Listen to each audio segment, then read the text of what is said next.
Frictional Games presents Penumbra Overture Episode 1.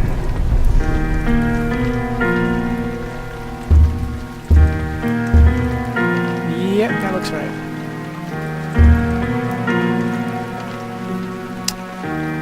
That looks good. That looks good.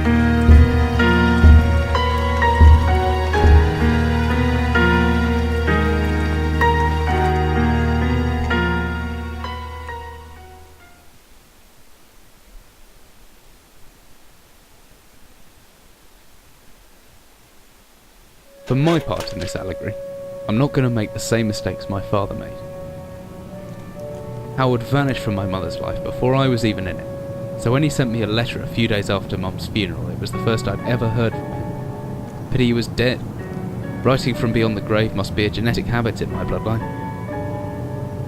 His letter contained a key, instructions, pleas for forgiveness. I figured the dead don't have much use for absolution, so I turned to his prophetic passing, which he inexplicably expected to come any day. Clearly averse to explanations, my father preferred to leave directions to a bank on Mayfair I'd never even heard of. In that bank was a safety deposit box in his name, and myself as executor. Of course, I went, as he knew I would. I discovered that despite the evidence, he'd been legally declared dead almost 30 years ago, and so the old book and collection of notes I found had, in the eyes of the law, been mine all this time. My father's instructions were to burn the documents, raise no further questions. But that was his error.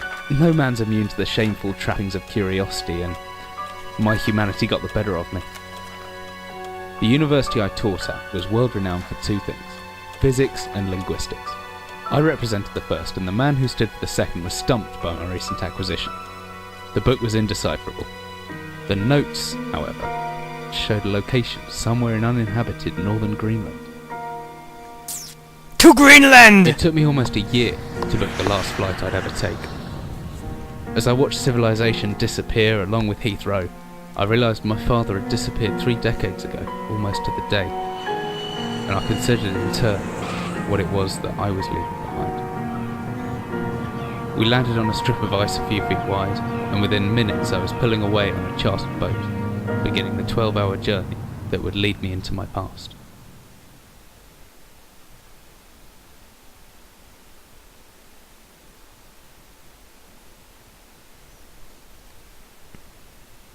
Loading. Loading.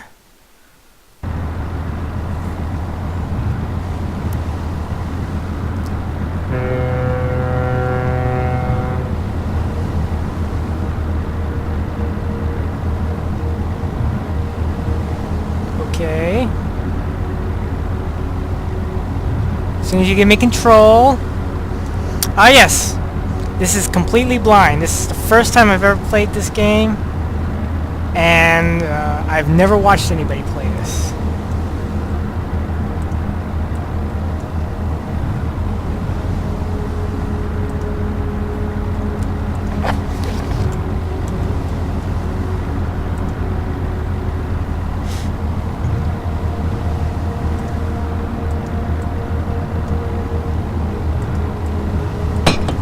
Whoa!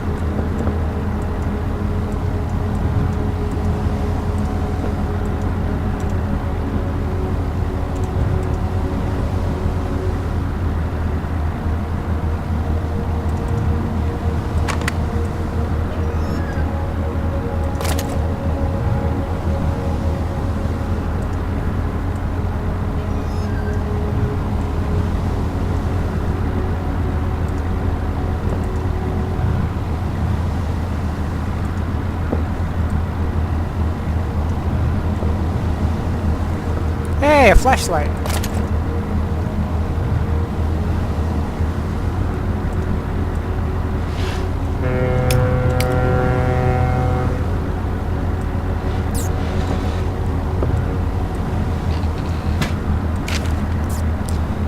Dearest Eric, just a quick note before you set sail and leave me once again.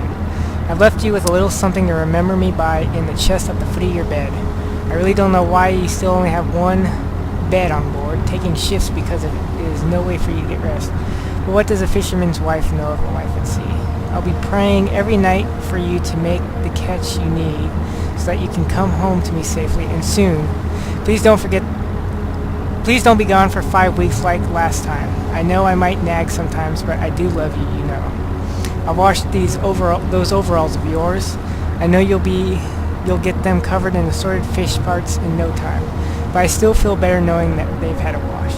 Before I forget, the Hennigsons in the village have asked me to see if you're coming by any trout, but I said they were mostly out of season. If you do happen upon any, don't say anything. Stow them well in the ice, and I'll do something special with them to celebrate when you come home to me. The ship's captain deserves a special treatment once in a while. Take care, my love.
Okay, what do I do?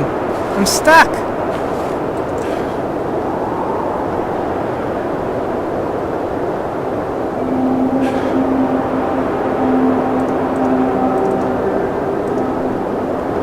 Okay.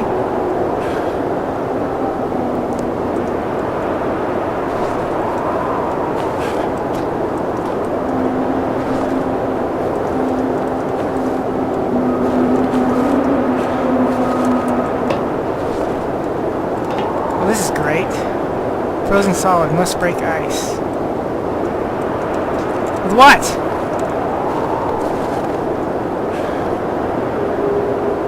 Thank you for that. Come on! Is there a rock or something?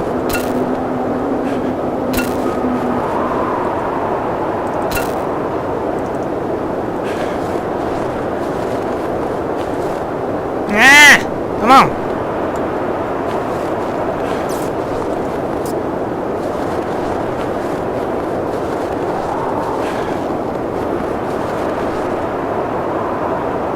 Is there a rock or something? Ah, here we go. A rock.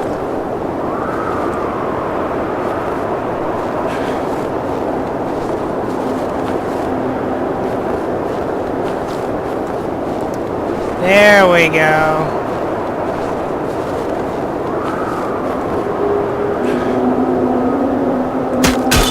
Yay!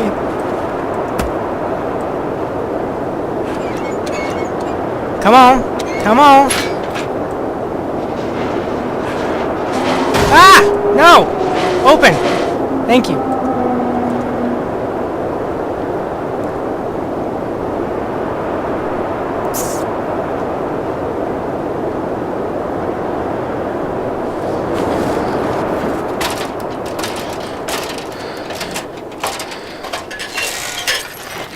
Okay. Okay. Is everything okay? What?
Oh, hey, look! A flare. Hey, another flare!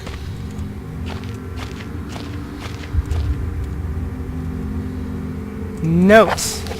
No. To-do list. I mean, some kind of... But the only way I was locked in to find some other way around. Hey, look! Oh, emergency exit procedures. Oh, hey! Steal a rod.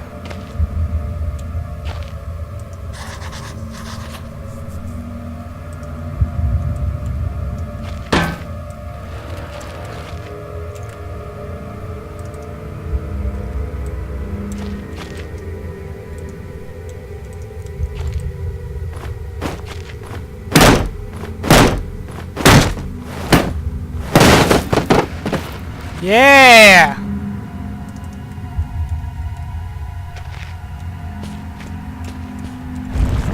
What the?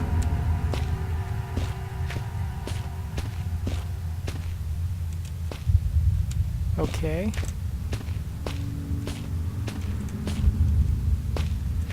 Okay, that's where I just came from.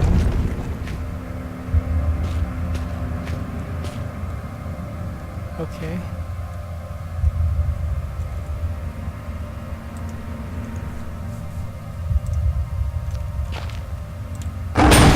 What?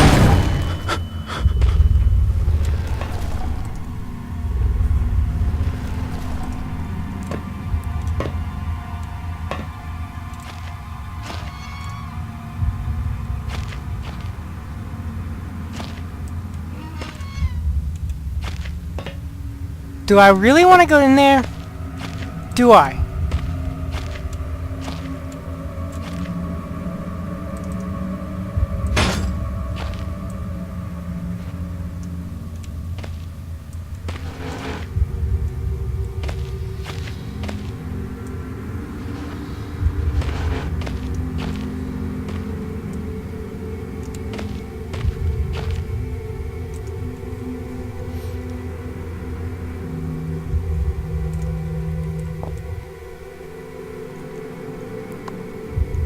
Wherever I was descending into, it was 100 feet below ground, protected by 2 solid metal houses, located in a remote Arctic wilderness, and buried beneath the snow. I didn't know what to expect, but it made me feel something I hadn't felt since I was a child. I'd never given it much thought before, but I realized that our entire society is a network of safety nets, emergency services at the end of a phone line, health and safety in the workplace, friends, family, lovers, all there. If something goes wrong, part of a carefully designed structure to prevent all but the most mundane of emotions. Once again, I felt like I did when I was in school, surrounded by a closing ring of older kids, knowing anyone that I might help me, friends, parents, teachers, were too scared or too far away.